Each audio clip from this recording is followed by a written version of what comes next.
Nick Westergaard, joined today by John Jantsch of Duct Tape Marketing, Duct Tape Marketing, the company, Duct Tape Marketing, the book, also author of The Referral Engine, The Commitment Engine, and the new Duct Tape Selling.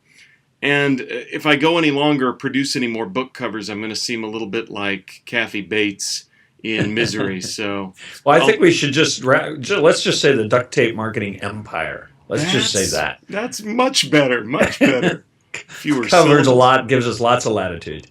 Absolutely. Well, John has an exciting new book out, and I'm thrilled that he's joining us this September at the Social Brand Forum here in Iowa. Also excited for all of those reasons, but also John is a fellow Midwesterner. I'm going to be coming up from the neighboring state of Missouri. You're absolutely right. I'm glad you said it, because I'm always unsure if I'm Missouri or Missouri. Well, I'm north of the Ozarks, and so I do the Missouri. This is true. My relatives are from the Ozarks, so that would explain that. I've never had it laid out for me like that, but it's pretty simple when you live here. Awesome. Well, I can't. I got some Iowa jokes too. Can we go there? I would. Yes, you have to give us your favorite Iowa joke. Well, my favorite is, do you know what the state drink of Iowa is? What's that? It's gravy. That's good. That's all I got. There's probably a bunch of states that use that one, but that's all I got for Iowa. I was going to say that's a good one, and also it's a good joke, and it's also factually accurate. As a bonus. Yeah. It's always fun when the jokes are true. But no, I am, like I said, really excited, and Duct Tape Marketing has been one of those books on my bookshelf. I always think that you can always measure the effectiveness of a book on how it's holding up on the bookshelf, and I feel like my copy of Duct Tape Marketing is almost held together by duct tape. It's one of those books, and I'm excited to see. Or rather, to learn more about duct tape selling. So for those folks that may be familiar with duct tape marketing, give us the rundown on duct tape selling. Well, it would be logical to think maybe that's an extension of duct tape marketing. In a lot of ways, it is, but I think it kind of mirrors how marketing and sales have changed today. There used to be that marketing function, that sales function. They were very different. They were often measured differently, had different objectives. And I think that today, a lot of what I'm suggesting, in fact, the subtitle goes as far as say, think like a marketer, sell like a superstar, is that those two areas have really merged. And I think that bringing it back to these books, I think that the intent of this book was to demonstrate just how much has changed even in the last 5 years, and how this seamless end-to-end customer journey is really, I think, the way to both market and sell today. It's interesting, too, because these are areas that sit very close to one another in offices, on the org chart, but don't always talk as effectively with one another and integrate. So is this the big... Yeah, I mean, I speak at conferences, and you start talking about this idea, and you can see the marketing people and the sales people laughing, and it's almost it's probably worse in some cases that they don't talk. They're actually in opposition, and I think that I didn't really understand that, because I think a lot of people, especially people like us that maybe.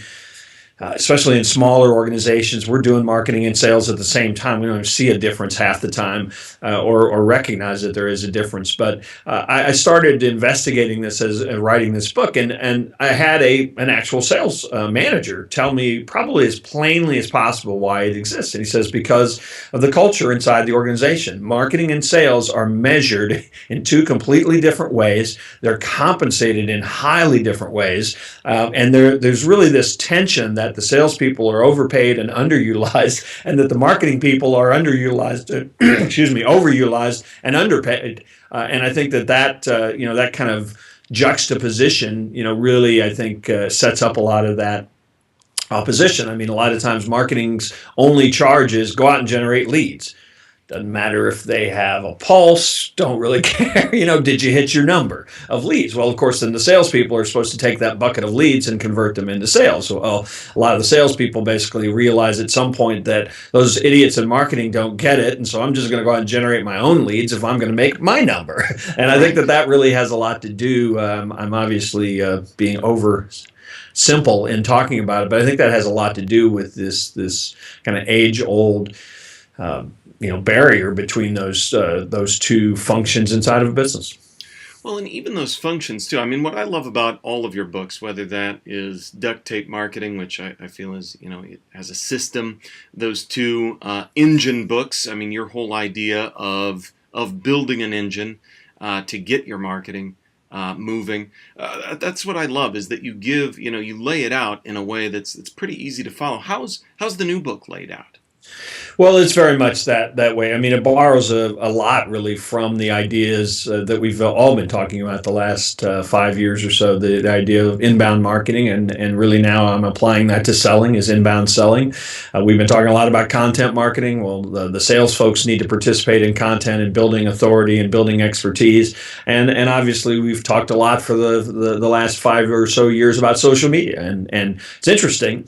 I think that a lot of marketers have almost ruined social media for the world by turning it into, or at least attempting to turn it into, another broadcast channel. And I think that you're seeing a lot of salespeople, particularly now that organizations are starting to encourage this, that have said, hey, I don't care if I have 10,000 followers. I can get access to the 80 people that can change my life and change my world, and I'm going to build relationships with those 80 people and figure out how to serve them, how to connect them, how to deliver value to them. And I think they're, in some ways, turning social media into a channel in which you can use to effectively sell. And I think that that was so taboo at one point to really think that. But I think the reason it was taboo is because, I mean, if you walk up and say, hey, buy my stuff anywhere without building a relationship, I don't care if it's in social media, if you've been invited in to talk about your products and services on a sales call, you're not going to be very effective. And so I think what we're seeing is that people are finding this is a really effective tool to build relationships in the right way. And when you build relationships in the right way, you can sell anywhere.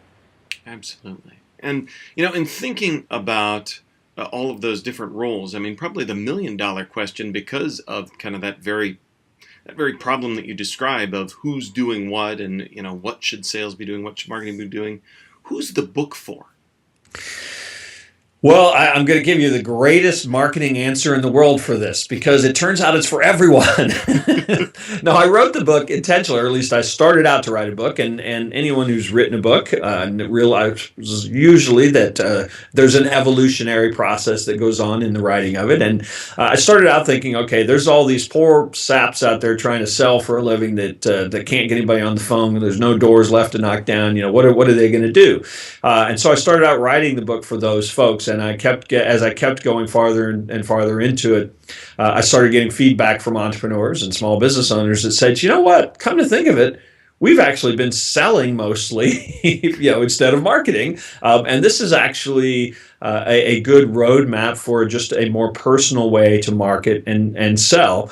And then, ironically, the last group that I'm getting a lot of really positive feedback is from leadership in larger organizations, just for the very reason that we talked about. I've had a couple people literally say, this is the book that'll get sales and marketing on the same page. And so I didn't really set out to write that broad of a book, but it turns out that the topic, for different reasons, is relevant to different people.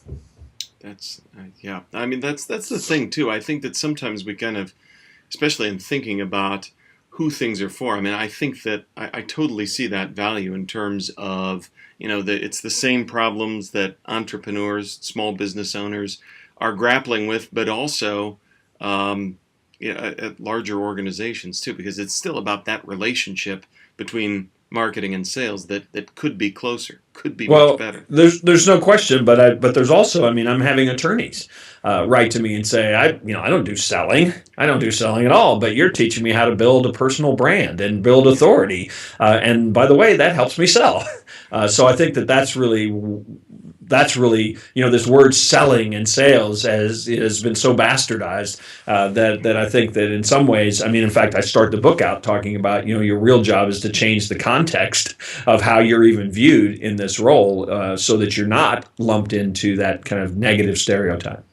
That's a real good point too, because I feel like that it's almost like selling and sales kind of needs a brand makeover, because it has Yeah. been, you think the car salesman, Right. the plaid coat and Yeah.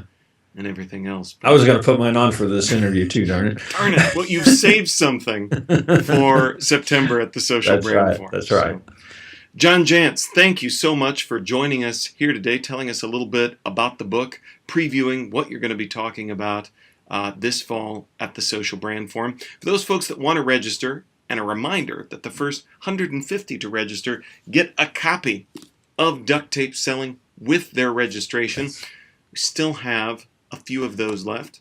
You had a matching red Yeah, pen. red sharp. I'll bring my red Sharpie too. All right. Awesome. Still a few of those left to get your copy of Duct Tape Selling for this fall's Social Brand Forum. You can learn more at socialbrandforum.com. John, where are you sending folks? Where's the best place for them to find you online? Well, just pretty much everything I've been doing for the last 10 years at Duct Tape Marketing, DUCTTAPE marketing.com. Awesome.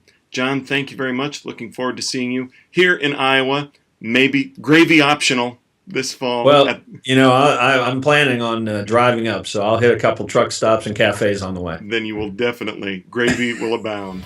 Thank you, John. All right, take care.